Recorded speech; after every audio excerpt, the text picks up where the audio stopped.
Hello and welcome to my unboxing of the Dayan TengYun V2. I was actually a really big fan of the V1 that came out a few years ago. It was super smooth, quiet, and had really good turning and corner cutting, but my biggest problem with this cube was the fact that its magnets were super weak, and I think most people had that issue with it. So hopefully with this new iteration, Dayan has solved some of their problems, and let's see if it's made with a cube. So into the box. It's a really nice quality package that they have. Nice thick cardboard. We have a little pamphlet of the new mechanisms that they have in here, and the cube itself, and then a box full of accessories. If I can get this out. There we go.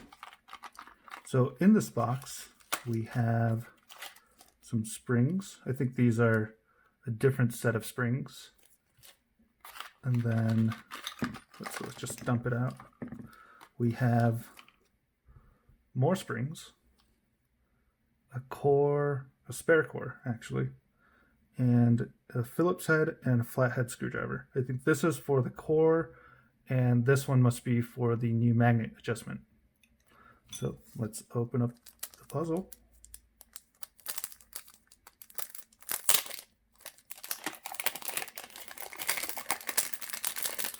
I remember the V1 had a really lube exterior when you open it, but this one seems fine.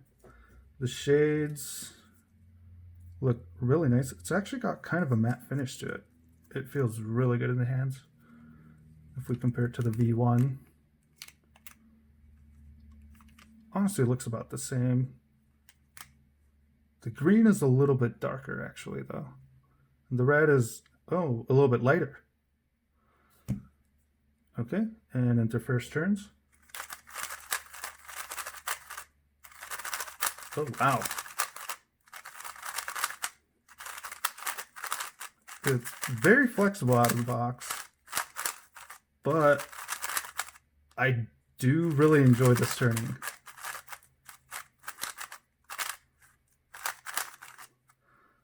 Let's look at some corner cutting. So let's see, forward, 45 degrees easily, a little bit past, also pretty easy. Even further, very good. So it starts locking up right around right here where that ridge starts. But that is very good corner cutting. Okay, and then reverse, half a piece easily, line to line, also easily, a little bit past. Yeah, oh wow. Honestly, this corner cutting, there's hardly any area where it doesn't corner cut, because right here it corner cuts forward fine, and back it does that fine too. Wow,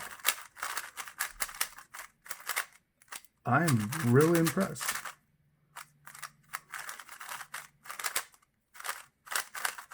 Okay, so let's look at the pieces and compare them to the V1.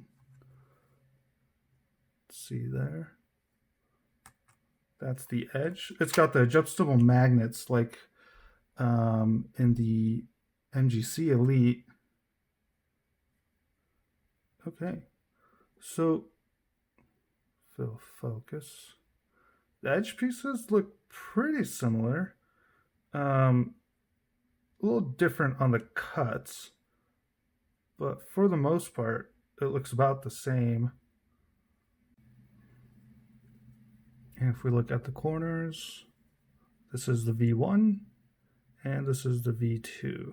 Let's see if it'll focus. There we go. Yeah, they look pretty similar. Like I said, with the edges, the cuts are a little bit different. The only big difference I see is on the V2 right here. You might be able to see, let's see. It's a little hard to see on camera, but right here, it has the wavy pattern that we saw in the Guhong V3.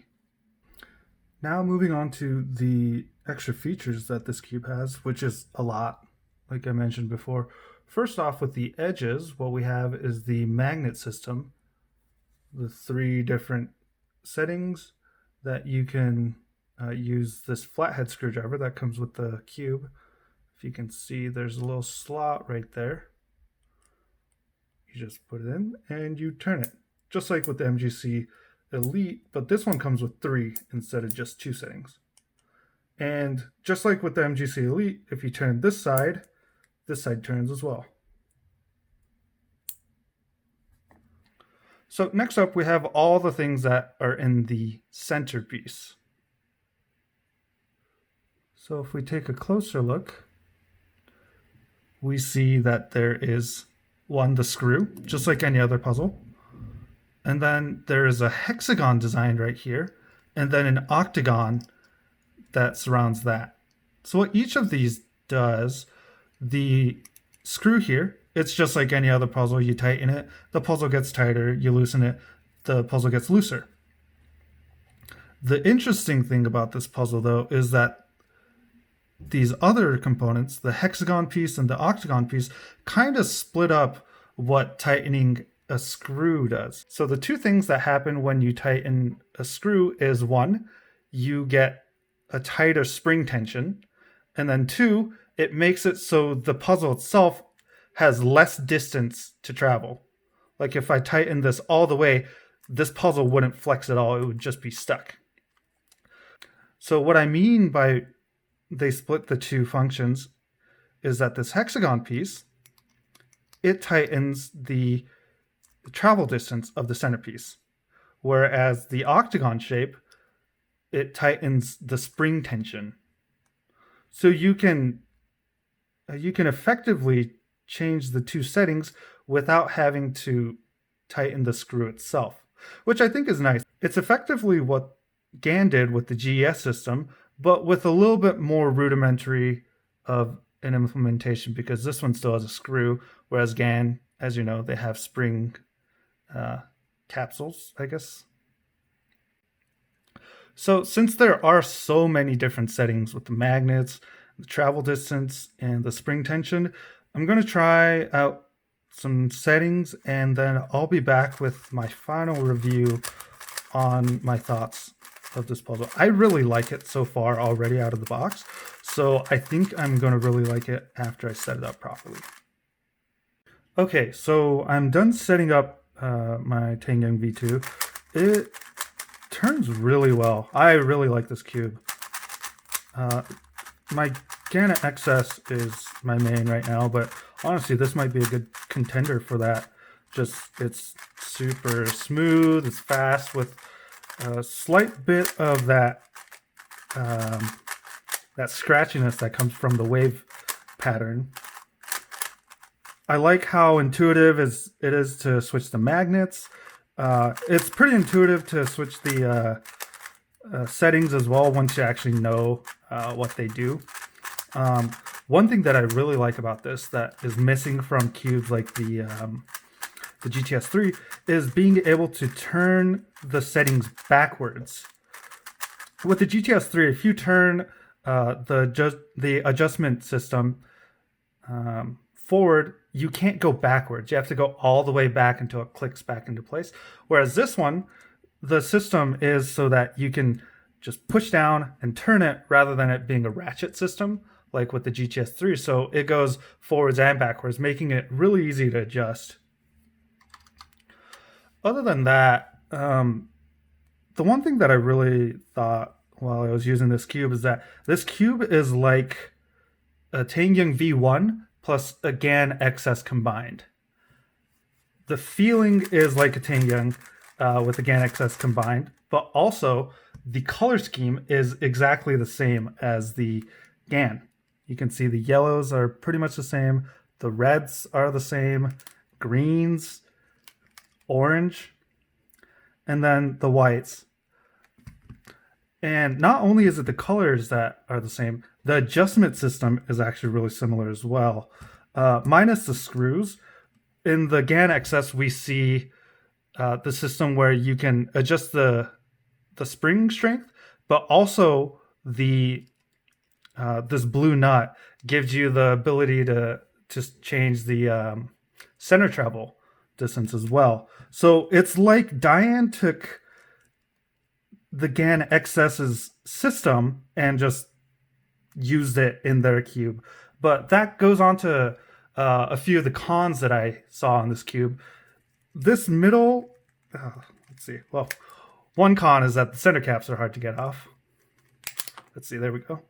This middle hexagon piece makes no sense. I kind of mentioned this earlier, but it can just be tightened by tightening the screw. So I don't know why we have this hexagon piece to begin with.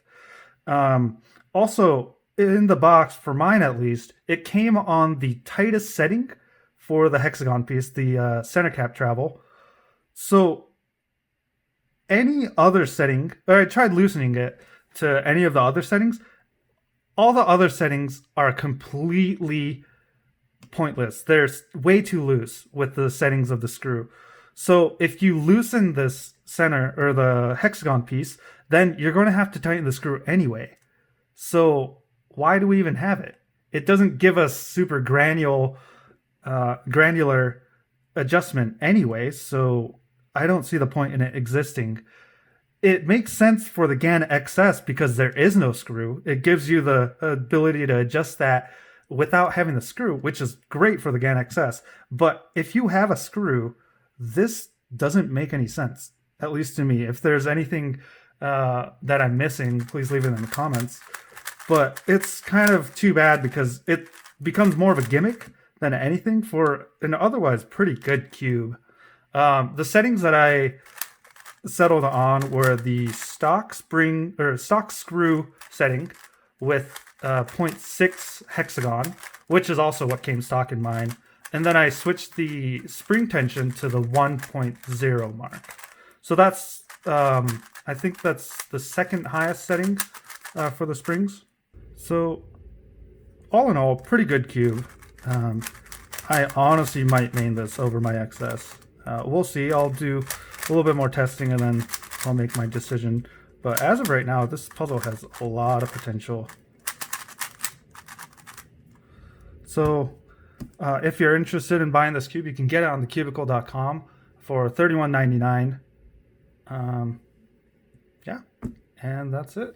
Hopefully Dayan keeps up their quest to make better cubes, since they're actually relevant now. But thanks for watching, and if you like this video, leave a like and subscribe. Peace.